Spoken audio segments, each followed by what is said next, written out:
어머니의 인생을 떠올리면 언제나 부엌 불빛이 먼저 생각난다. 밤이 깊어 모두 잠든 시간, 집안에서 마지막까지 켜져 있던 불빛. 그 불빛 아래에는 늘 어머니가 있었다. 어머니는 어린 시절 배고픔을 먼저 배운 아이였다. 학교에서 돌아오면 놀 시간이 없었다. 밥을 지어야 했고 동생을 돌봐야 했고 빨래를 해야 했다. 그래도 공부를 좋아했다. 책을 펼치면 다른 세상에 갈 수 있었기 때문이다. 하지만 중학교 졸업식 날 어머니는 교문 앞에서 오래 서 있었다. 친구들은 고등학교 이야기를 했고 선생님은 아깝다고 말했다. 그게 어머니가 꿈을 접은 날이었다. 18살이 되던 해, 어머니는 작은 가방 하나 들고 도시로 올라왔다. 봉제 공장. 아침 8시 출근, 밤 10시 퇴근. 손가락은 늘 바늘에 찔렸고 허리는 항상 아팠다. 월급을 절반 이상을 고향으로 보냈다. 그 돈은 고향 생활비였다. 자신은 공장 기숙사에서 라면으로 끼니를 때우면서도 집으로 보내는 돈은 한 번도 줄이지 않았다. 24, 아버지를 만났다. 성실했고 말이 적은 사람이었다. 둘은 크게 연애다운 연애도 못하고 결혼했다. 돈이 많지 않았기 때문이다. 신혼집은 작은 원룸이었다. 그래도 행복했다. 둘이었기 때문이다. 라면에 김치 하나만 있어도 둘이 앉아 웃으며 먹었다. 그 시절 어머니는 믿었다. 이렇게 살다 보면 나아지겠지. 첫 아이가 태어난 날, 어머니는 아이보다 먼저 울었다. 기쁨보다 두려움이 컸다. 내가 이 아이 인생을 책임질 수 있을까? 그날부터 어머니는 잠을 잃었다. 밤은 늘 짧았고 하루는 늘 길었다. 아이 열이 조금만 올라가도 병원으로 뛰었고 기침 소리 하나에도 잠에서 깼다. 자신은 감기에 걸려도 참고 일하면서 아이 열에는 밤새 울었다. 그날부터 어머니의 인생은 자신이 아닌 누군가의 인생이 되었다. 가장 힘들던 밤들도 있었다. 돈이 없던 시절이 있었다. 가스비 고지서를 들고 한참을 서 있던 밤. 월세 날짜가 다가올 때마다 속이 타던 시간. 아이 학원비를 내고 돌아오던 날. 어머니는 시장에서 한참을 서 있었다. 고기를 살까 말까. 10분을 고민하다 결국 돌아섰다. 그날 저녁 메뉴는 계란말이였다. 아이들이 맛있다고 말하자 어머니는 웃으며 말했다. 오늘은 계란이 제일 맛있더라. 그날 밤 부엌에서 혼자 울었다. 더 좋은 것을 못해준 자신을 원망하면서 아이들은 생각보다 빨리 컸다. 작은 손으로 손가락을 잡던 아이가 어느 날 손을 빼고 먼저 걸어갔다. 엄마 나 다녀올게. 그 말이 늘어날수록 어머니의 말은 줄어들었다. 대신 밥이 늘었고 반찬이 늘었고 걱정이 늘었다. 아이들이 독립한 뒤 집은 믿을 수 없을 만큼 조용해졌다. 어머니는 그제야 알았다. 평생 집이 시끄러웠던 이유가 자신 때문이 아니라 아이들 때문이었다는 것을. 전화가 오면 늘 같은 말을 한다. 밥은 먹었니? 건강하지? 나는 괜찮아. 괜찮지 않아도 괜찮다고 말한다.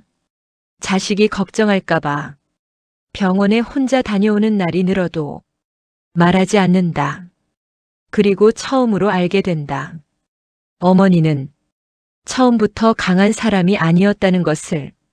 우리를 키우느라 강해진 사람이었다는 것을. 어머니는 늘 말한다.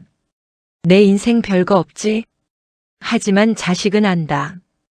그 별거 없는 인생 덕분에 자신의 인생이 있었다는 것을. 어머니의 인생은 큰 성공도 큰 사건도 없었다. 대신 누군가의 세상을 끝까지 지켜낸 삶이었다. 아주 평범한 날이었다. 전화기 너머 목소리가 작았다. 오늘 병원 다녀왔어. 그 한 문장에 자식의 심장이 내려앉았다. 처음엔 별거 아닐 거라 생각했다. 감기일 수도 있고 피곤일 수도 있다고. 하지만 병원 이름을 듣는 순간 세상이 조용해졌다. 수술, 항암, 입원. 어머니는 그 모든 단어를 놀라울 만큼 담담하게 말했다. 걱정하지 마. 요즘 의술 좋아. 그 말이 가장 슬픈 말이었다. 병원 침대 위에서도 어머니는 늘 같은 질문을 했다. 밥 먹었니? 자식은 웃으며 대답했다. 엄마 걱정이나 해. 어머니는 고개를 저었다. 엄마는 괜찮아. 평생 하던 그 말이었다. 어느 날 병실 창가에서 어머니가 조용히 말했다. 나 잘 살았지? 그 질문에 대답을 못했다. 울음이 먼저 나왔기 때문이다.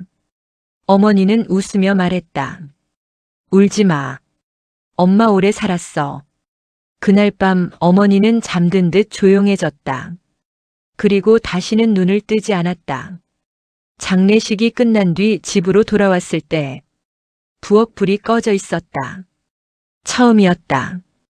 그 불빛이 없는 밤은 식탁 위에는 아직도 어머니가 사다 둔 김과 멸치가 있었다. 그 순간 깨달았다. 이 집에서 가장 따뜻했던 사람은 늘 마지막까지 남아있던 사람이었다는 것을, 그리고 이제 그 사람이 없다는 것을. 장롱을 정리하다 발견한 작은 봉투, 통장이 있었다. 겉면에는 이렇게 적혀 있었다. 내가 먼저 떠나면 읽어라. 손이 떨렸다.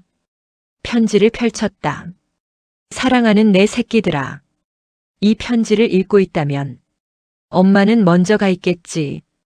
울지 마라.